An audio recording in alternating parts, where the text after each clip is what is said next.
So Chris, you're historic researcher for Essex Bridleways Association. Tell us a little bit about what you do. Right, well, I was employed by Essex Bridleways a few years ago now, and my role is to look for lost lanes, historic routes that used to be used by horses, carriages, etc., and are now no longer used, or they're not recorded on the definitive map. And this is quite an important time, isn't it? Because we're on a deadline, aren't we, to find all these lost routes? Yes. The Countryside and Rights of Way Act 2000 actually put in a cut-off date of 2026 for historic routes to be recorded. After 2026 they will be extinguished.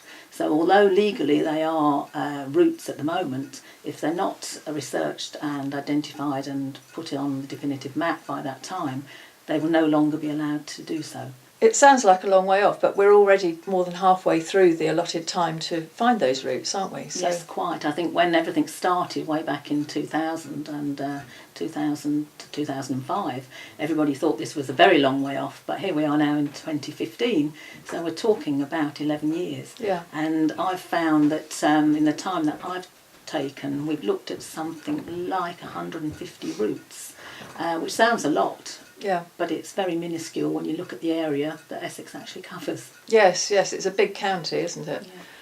And also one that's undergoing a lot of development at the moment. So again, I guess it's very important that we claim these routes and ensure that our riders have got off-road access where possible. Yes, because obviously, depending on where you live in Essex, some places have more routes than others. Yeah. But as you say, the actual development is slowly encroaching further and further out into the green belt. Yeah. So whereas we might have routes now, we might not have those routes in the future. Okay. And if people are riding routes now that aren't on the definitive map, they may well find in 2026 that the landowner closes them. Yeah. And they no longer have the use. So what's the process? Where do you start when you're looking for a lost route? How do you identify it? Right, there's two processes that we have at the moment. One is that our own members or even non-members might contact me and say that they have a route and they think it could do with research, and will I take it on? Obviously, if they're non-members, we do ask that they join, because it's the membership fees and the ride fees that fund Absolutely. all the work that we're doing. So that's one way I can take them on. The other way, and where we first started, was that we intended to look at each district map, and then look to see what routes we thought looked as if they might have been original lanes, or any links, so that we can get networks. Yeah. And then we look at the maps, I put them onto a spreadsheet, and then starts the research. Okay.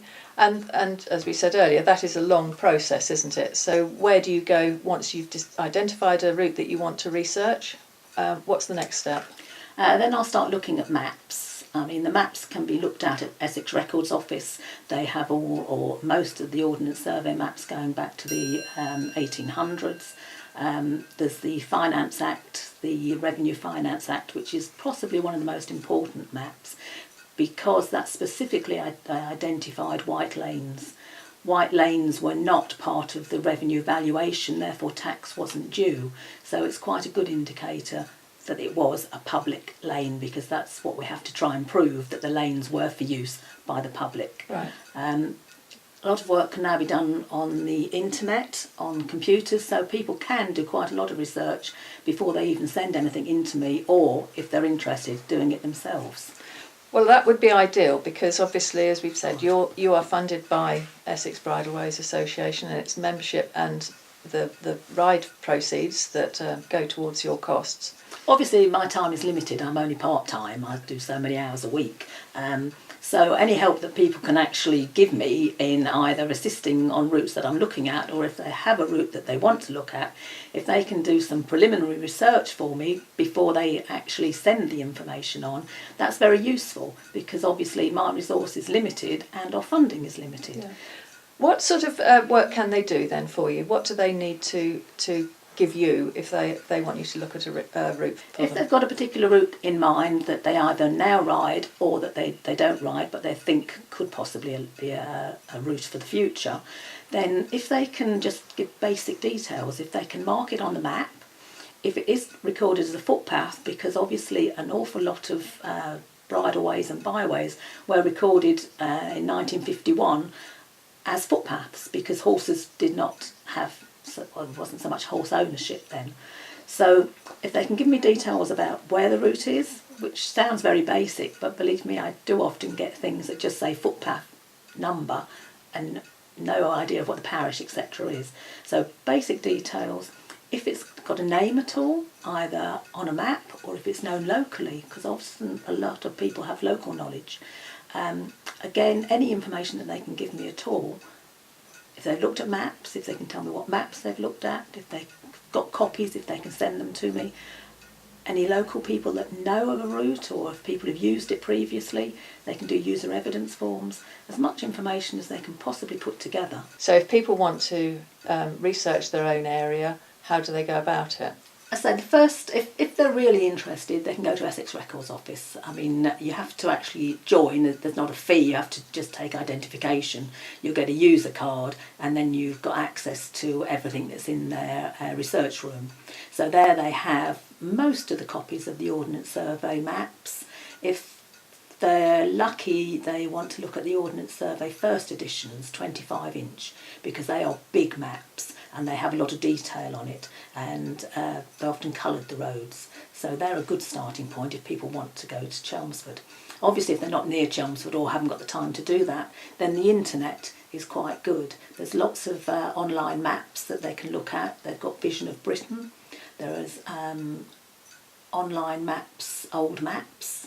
They're very good, and you can also print some of the maps from there, because obviously what we also need to have, we need hard copies of the maps that we're going to use in our claims, because everything is done in this computer age, still hard copy paper. So they're the sort of things they can look at. General sites, parish councils, their sites often have history on them and different information. Wikipedia. I tend at times just to put the area in that I'm looking at. So I'm doing a claim at the moment near Ardley and Elmstead, so I'll just put those names in and that comes up. If they are interested in going to the Records Office has a database called CX, which can actually be accessed by the internet. So they can go on to that, access the website, and then put in again what they're interested in. So it could be Ardley, it could be a particular hall or a lane. They can put that information in and then see if anything comes up that's held at the Records Office. They often have sale documents. So a farmhouse or a big house might have been sold, and that might have maps, and it might include the lane that you're looking for if you're very lucky. So there's all sorts of things that people can look at without actually leaving home. The important thing is that people really need to support Essex Bridleways Association in their work by becoming members, and also by supporting the rides where they can, because that's where the funds come from. And also support your work, because your resources are limited and your time is limited, by giving you as much information before they approach you if they feel they've got a right-of-way that needs investigating. Yes, I think that's very important. I mean, we've even managed to get people join who haven't got horses. So I think, again, perhaps people need to think that if they've got friends or family that haven't got horses, perhaps they would like to support us. Yeah. £15 is hardly a huge sum of money for a year, so perhaps people might join us that way.